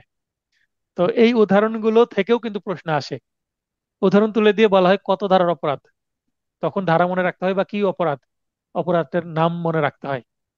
351 আক্রমণ বা অ্যাসল্ট এর সংজ্ঞা: কোনো ব্যক্তি যদি জেনে বুঝে বা ইচ্ছাকৃতভাবে তার অঙ্গভঙ্গি বা অন্য কোনো প্রস্তুতি দ্বারা অপর কোনো ব্যক্তিকে অপরাধমূলক বল প্রয়োগ করবে মর্মে অভিভূত করে। তার মানে অপরাধমূলক বল প্রয়োগের প্রস্তুতিকেই আক্রমণ বলে। আবারও বলছি, অপরাধমূলক বল প্রয়োগের প্রস্তুতিকে কি বলে? আক্রমণ বলে। আক্রমণ। মানে এখনো এখনো অপরাধমূলক বল প্রয়োগ করেনি, কিছুক্ষণের মধ্যে অপরাধমূলক বল প্রয়োগ করবে মনে হচ্ছে। মনে করেন আমি আপনার সামনে এসে আপনাকে একটা মুষ্টি তুললাম, আপনার মনে হতে পারে যে আমাকে অ্যাডভোকেট শহীদুল ভাই কি করতে পারে, একটা আঘাত করতে পারে বা আক্রমণ করতে পারে, এরকম একটা মনে হলো, কিন্তু আমি করিনি এখনো আঘাত বা আক্রমণ করিনি। বা আমার সামনে একজন আসে, আমি তাকে একটা চড় তুললাম। অনেক সময় চড় মারার চেষ্টা করে না, বিশেষ করে আমরা সন্তানদেরকে শাসন করার জন্য কি এরকম চড় তুলি, যে বেয়াদব একটা চড় মারবো, এরকম কথাবার্তা বলি না অনেক সময় যারা জুনিয়র তাদেরকে, মানে জি। বয়সে কম ছোট ভাই বা সন্তানদেরকে আমরা শাসন করি। তো হয়তো বা চড় তুললাম কিন্তু মারলাম না, তো এটাই হচ্ছে আক্রমণ। তাহলে দেখেন অদ্ভুত অদ্ভুত এখানে অপরাধের কথা বলা হয়েছে। তো কেউ যদি চড় তুলে, চড় যদি না মারে, তাহলে তো সেটা অপরাধ হওয়ার কথা না, কিন্তু তারপরে এটা অপরাধ হবে। কেন হবে এটার যুক্তি আমি আপনাদেরকে দিচ্ছি। তবে তা আক্রমণ বলে গণ্য হবে। অভিভূত করা মানে অন্য ব্যক্তির মনে হওয়া যে আমাকে আক্রমণ করতে পারে বা আঘাত করতে পারে, এরকম মনে করাকে অভিভূত করা বলা হচ্ছে। আক্রমণ মূলত অপরাধমূলক বল প্রয়োগের প্রস্তুতিকে বোঝায়। অলরেডি আমি এটা লিখে দিয়েছি নিজের ভাষায়, একটা ব্যাখ্যা আছে। শুধু মুখের কথায় আক্রমণ বললে গণ্য হবে না। আমি যদি মুখে বলি যে আপনাকে চড় মারবো, তোকে চড় মারবো, তোমাকে চড় মারবো, তুমি এত বেয়াদব, এর ধরনের কথাবার্তা যদি বলি মুখে, তাহলে এটা ঝগড়া হতে পারে বা অকথ্য ভাষায় গালাগালি হতে পারে, এটা মানহানি হতে পারে, ডিফেমেশন আছে। মানহানির সেকশন আমরা 499 ধারায় পাবো। তাহলে কাউকে মুখে যদি গালাগালি করা হয় বা কোনো অশ্রাব্য ভাষা ব্যবহার করা হয়, সেটা মানহানি হতে পারে কারো, কিন্তু এই ধারার অপরাধ হবে না। আমি কি বোঝাতে পারলাম বাসেত ভাই? জি স্যার, এখানে ব্যাপারটা হচ্ছে ফিজিক্যাল অ্যাপিয়ারেন্সটা লাগবে আর কি, হ্যাঁ, হ্যাঁ, ফিজিক্যাল অ্যাপিয়ারেন্স। মানে এখানে আমাকে কি তো অ্যাক্টিং করতে হবে, আমি চড় মারবো বলে এভাবে হাত গুটিয়ে থাকলে হবে না, হাতটা উত্তোলন করতে হবে। এটা হচ্ছে ক্লিয়ার কথা। আমি লাথি দিব বলে মুখে যদি কথা বললেই হলো না, কিন্তু আমাকে পাটা তুলতে হবে যেন অপর পক্ষ বুঝতে পারে যে হ্যাঁ তাকে আক্রমণ করার চেষ্টা করছি। তাহলে এটা আক্রমণের বা বল প্রয়োগের একটা প্রস্তুতি হিসেবে কাজ করবে। যদি না এর সাথে অঙ্গভঙ্গি বা অন্য কোনো প্রস্তুতি থাকে, অঙ্গভঙ্গি থাকতে হবে, মানে ফিজিক্যাল জেস্টারটা অ্যাড করতে হবে। মুষ্টি উত্তোলন এ মানে এইভাবে মুষ্টি তুলে উপরের দিকে তোলা, মানে কাউকে মারতে উদ্যত হওয়া কিন্তু এখনো মারিনি। হিংস্র কুকুরের মুখ শ্বাস খোলা: একটা কুকুর হয়তো বা ক্ষেপে আছে বা পাগল হয়ে আছে, সে কাউকে কামড়াতে যাচ্ছে, তার মুখে কি দেওয়া আছে, মাছ দেওয়া আছে, মুখ শ্বাস দেওয়া আছে। সেটা যদি খুলে দেওয়া হয়, মুখোশ খুলে দেওয়া হয়, সে কাউকে যে কামড়াবে, এটা খুলে দিলেই তাহলে অপরপক্ষ মনে করতে পারে কি যে এটা খুলে দিল মানে এখন কুকুরটা আমার দিকে তেড়ে আসতে পারে, ভয় পেতে পারে না। অথবা যদি বলে আমি তোমাকে বা তোকে মারবো, এরকম কথা বলে এবং লাঠি ঘোরান, একটা লাঠি, মনে করেন হাতে একটা লাঠি নিল, লাঠি নিয়ে বললে আমি তোকে বা তোমাকে মারবো, এ কথা যদি বলা হয় এবং লাঠিটা যদি উপরে তুলে, তাহলে অপরপক্ষ তো মনে করতেই পারে আমাকে মারতে পারে। তাহলে এইটা কি হবে? আক্রমণ হবে। মারলে সেটা আঘাত হয়ে যাবে, না মারলে সেটা আক্রমণ হবে। বুঝতে পারলেন আক্রমণ এবং আঘাতের মধ্যে সামান্য পার্থক্য, এবং জি স্যার, আক্রমণ জি। এবং বল প্রয়োগের মধ্যেও একটু পার্থক্য আছে। তো এখানে এই এই যে আমি তোমাকে বা তোকে মারবো, এটা কিন্তু প্রশ্ন এসেছে বিগত সালে, আমি তোমাকে মারবো এই ধরনের প্রশ্ন আসছে। তো এই জিনিসগুলো মনে রাখবেন, তাহলে ক্লিয়ার হবে। তো একটা ঘটনার সামান্য পরিবর্তন করলে অপরাধের নামের পরিবর্তন হয়ে যেতে পারে। যা খকে বলল আমি তোমাকে মারবো বলে একটি লাঠি উত্তোলন করলো এবং তাকে তার মাথায় আঘাত করলো, তাহলে এটার আক্রমণ থাকলো না, এটা হয়ে গেল কি আঘাত। বুঝতে পেরেছেন? তার মানে জি স্যার। এখানে আমাদেরকে সূক্ষ্মভাবে বুঝতে হবে কি বোঝানো হচ্ছে। এগুলো আমি চার্ট আকারে, হ্যাঁ, পার্থক্য করে দেব। হ্যাঁ, আপনাদের নোটে আছে পার্থক্য করে দেওয়া, শেষের দিকে এক নজরে যে পেনাল কোড, সেইখানে এই কিছু কিছু অপরাধের মধ্যে পার্থক্য করে দেবো যেন আপনারা ধরতে পারেন সহজে। 352, মারাত্মক উত্তেজনা, উস্কানি ছাড়া আক্রমণ বা অপরাধমূলক বল প্রয়োগের শাস্তি। এখন আমরা 300 ধারায় পড়লাম যে মারাত্মক উস্কানি বা আক্রমণের ফলে কেউ কাউকে যদি মেরে ফেলে তাহলে সেটা খুন নয়, বরং নরহত্যা, অপরাধমূলক নরহত্যা বা কালপেবল হোমিসাইড। তো সেটাও এই শব্দগুলো এখানে ব্যবহার হচ্ছে। তো কেউ যদি উস্কানি দেয়, সেই ক্ষেত্রে কেউ যদি বল প্রয়োগ করে, যে আমাকে যদি উস্কানি দেয় তাহলে আমি তাকে বল প্রয়োগ করতে পারি, সেই ক্ষেত্রে মাপ আছে। কিন্তু যদি উস্কানি ছাড়াই কেউ যদি বল প্রয়োগ করে তাহলে 3 মাস কারাদণ্ড হতে পারে। যাতে বল প্রয়োগ করা বলতে, বল প্রয়োগ করা বলতে যে মহিলার ঘোমটা তোলা, মহিলার ঘোমটা ধরলে বল প্রয়োগ হয়ে গেল, 3 মাস জেল হতে পারে বা 500 টাকা জরিমানা। তো ওই সময় 500 টাকা মানে এখনকার কত টাকা হতে পারে চিন্তা করেছেন? 1860 সালে 500 টাকা মানে কত বিঘা সম্পত্তি হতে পারে, বা কত ভরি গহনা হতে পারে। আমরা এইভাবে চিন্তা করি ছোটকালে, যে নানি দাদিরা গল্প করতো যে এই আমার গহনা বিক্রয় করে এত বিঘা সম্পত্তি কিনেছে, বা এত টাকা এত বিঘা সম্পত্তি কিনেছে। পুরাতন দলিল যদি আপনি দেখেন, দেখবেন যে সামান্য টাকায় অনেক সম্পত্তি পাওয়া যেত। তো ওই সময় 500 টাকা কিন্তু অনেক। ব্যাখ্যা হচ্ছে উত্তেজনাটি দণ্ড হ্রাস করার পক্ষে যথেষ্ট গুরুতর ও আকস্মিক কিনা তা একটি বিবেচ্য বিষয়। যেমন 3 মাস দিবে না 2 মাস দিবে না 1 মাস দিবে, অনূর্ধ্ব 3 মাস, মানে 3 মাস ম্যাক্সিমাম। এর নিচে দেওয়া যাবে, 2 মাস দেওয়া যাবে, 2.5 মাস দেওয়া যাবে, 1 মাস দেওয়া যাবে, 1.5 মাস দেওয়া যাবে, তারপরে 10 দিনও দেওয়া যাবে, এক একদিনও দিতে পারে কারাদণ্ড। এখন এটা কম দিবে না 3 মাস সর্বোচ্চ দিবে, সেটা চিন্তা করবে যে গুরুতর যে আহ, আপনার উত্তেজনা দিয়েছিল সেটা কিভাবে দিয়েছিল, ম্যানার অফ প্রভোকেশন, মানে কতটা দিয়েছিল, কিভাবে দিয়েছিল, এটা চিন্তা করে আপনার এটা শাস্তি কম বেশি হবে।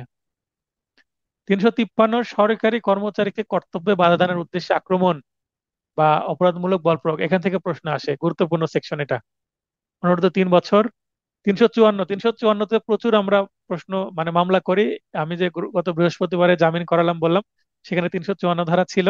তবে 354 ধারা একটা non bailable section, sorry bailable section, মানে জামিন যোগ্য ধারা। এটা দিয়ে জামিন আটকানো যায় না। শ্লীলতাহানির উদ্দেশ্যে স্ত্রীলোকের উপর আক্রমণ বা অপরাধমূলক বল প্রয়োগ, অনূর্ধ্ব 2 বছর সশ্রম বা বিনাশ্রম কারাদণ্ড, অর্থদণ্ড, উভয় দণ্ড। এখানে বলে রাখা ভালো যে শ্লীলতাহানি, শ্লীলতাহানি বলতে সম্মান হানি করা। কার সম্মান হানি হবে? স্ত্রী লোকের। এখন মনে করেন যে একটা, আমরা যেটা সাধারণ ভাষায় বলে মারামারি বা বিশৃঙ্খলা হচ্ছে, লাঠি দিয়ে একজন আরেকজনকে আঘাত করছে বা হাতাহাতি হচ্ছে, আহ, একজন মহিলা আরেকজন মহিলার চুল ধরে টান দিচ্ছে, বা আপনার পোশাক ধরে টান দিচ্ছে, ওড়না ধরে টান দিচ্ছে, বা শরীরের পোশাক ছিঁড়ে বা একটু বিবস্ত্র করে ফেলছে, এই ধরনের যদি ঘটনা ঘটে যায় তাহলে 354 ধারা আসবে। এই 354 ধারা নিয়ে একটু পরে প্রশ্ন করব আপনাদেরকে, আমি আগে শেষ শেষ করে নিই বাকি 3টা ধারা। 356, পরিহিত বা বহনযোগ্য কোনো সম্পত্তি। পরিহিত মানে কানে দুল আছে, গলায় চেন আছে স্বর্ণের বা রূপার, বা হাতে আংটি আছে, তো এগুলো চুরির প্রচেষ্টায় আক্রমণ। বা বহনযোগ্য মানে হাতে ব্যাগ আছে, ব্যাগের মধ্যে সম্পত্তি আছে, একটা মোবাইল ফোন আছে, মোবাইল আপনার ব্যাগের মধ্যে, মহিলাদের হ্যান্ড ব্যাগ বা পার্স বলে যেটা, ভ্যানিটি ব্যাগ, সেগুলোর মধ্যে মোবাইল ফোন থাকে বা মূল্যবান সম্পদ থাকে, টাকা থাকে। তো এই যে বহন করে নিয়ে যাচ্ছে, অথবা পরিহিত মানে শরীরে যদি পরে থাকে, যেমন অনেক সময় পুরুষেরাও হাতে আংটি পরে থাকে, তারপরে গলায় চেন পরে থাকে, মহিলারা তো চেন পরে, কানে পরে, ছেলেরাও এখন কানে পড়ছে। আমরা কিছুদিন আগে একটা ফ্যাশন শো দেখলাম। তো ফ্যাশন শো বাংলাদেশের সবচেয়ে সুন্দর একজন ব্যক্তি অ্যাডলফ খান। তো ওনার বেশভূষা দেখলে নারী না পুরুষ বোঝা যাচ্ছে না। তো 356 ধারা পড়ার সময় ওনার কথা মনে পড়ে গেল। অপরাধমূলক বল প্রয়োগ যদি করা হয় চুরির প্রচেষ্টায় আক্রমণ বা অপরাধমূলক বল প্রয়োগ, তার মানে এখানে উদ্দেশ্য ছিল চুরি করা, কিন্তু চুরি করতে চুরি করতে যে কি করেছে, আক্রমণও করেছে বা বল প্রয়োগও করেছে, তাহলে চুরির জন্য অপরাধ হবেই। তো সে সাথে আক্রমণ বা অপরাধমূলক বল প্রয়োগের জন্য সাজা হবে আলাদাভাবে 2 বছর। 357, অবৈধ অপরাধের প্রচেষ্টায় আক্রমণ মানে চেষ্টা করেছিল অবরোধ করা কিন্তু অবরোধ করতে পারেনি, আক্রমণ অথবা বল প্রয়োগ করেছে। তার মানে উদ্দেশ্য ছিল অপরাধ কিন্তু অপরাধ হয়েছে কি? উদ্দেশ্য ছিল এক অপরাধ কিন্তু অপরাধ হয়েছে আক্রমণ অথবা বল প্রয়োগ। এখানে হবে 1 বছর। এখানে আবার অর্থদণ্ডের পরিমাণ উল্লেখ করা দেওয়া আছে 1,000 টাকা। এগুলো খুবই গুরুত্বপূর্ণ, যেখানে অর্থদণ্ডের পরিমাণ উল্লেখ করা থাকে বা যেখানে বিনশ্রম উল্লেখ করা থাকে, তাই আমি এখানে হাইলাইট করে রাখছি। এখান থেকে প্রশ্ন আসে। 358, মারাত্মক উত্তেজনা, উস্কানি বা প্ররোচনার ফলে আক্রমণ বা অপরাধমূলক বল প্রয়োগ। এর আগে উত্তেজনা ছাড়া 52তে দেখলাম, 58তে বলছে উস্কানি আছে। তো এখানে 1 মাস হবে মানে কম হবে। আর এটা বিনাশ্রম কারাদণ্ড, সশ্রম দেওয়ার সুযোগ নাই। এখানে 200 টাকা অর্থদণ্ড। এবার আমি 354 ধারা নিয়ে প্রশ্ন করব। আপনাদের সবাইকে লাইনে আসার সুযোগ করে দিচ্ছি আমি।